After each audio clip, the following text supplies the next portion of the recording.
बूढ़ा आदमी, युवा, पत्नी और चोर, पंचतंत्र की कहानियाँ।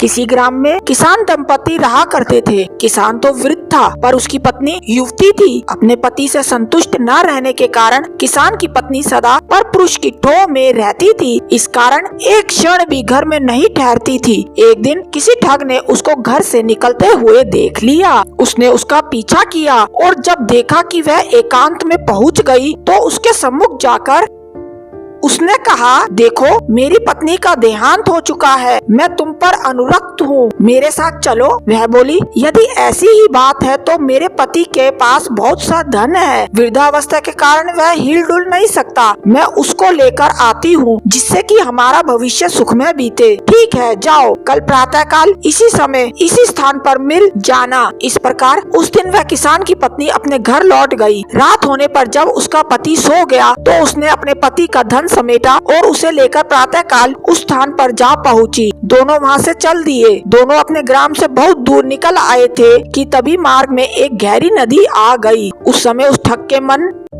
में विचार आया कि इस औरत को अपने साथ ले जाकर मैं क्या करूंगा, और फिर इसको खोजता हुआ कोई इसके पीछे आ गया तो वैसे भी संकट ही है, अतः किसी प्रकार इससे सारा धन हथिया कर अपना पिंड छुड़ाना चाहिए। यह विचार कर उसने कहा, नदी बड़ी गहरी है, पहले मैं गठरी को उस पार रखाता हूँ, फिर तुमको अपनी पीठ पर लाद कर उस पार ले चलूंगा। दोनों को एक साथ ले चलना कठिन है। ठीक है, ऐसा ही करो। किसान की स्त्री ने अपनी गठरी उसे पकड़ाई तो ठग बोला, अपने पहने हुए गहने कपड़े भी दे दो जिससे नदी में चलने में किसी प्रकार की कठिनाई नहीं होगी और कपड़े भीगेंगे भी नहीं। उसने वैसा ही किया। उन्हें लेकर ठग नदी के उस पार गया तो फिर लौट कर आया ही नहीं।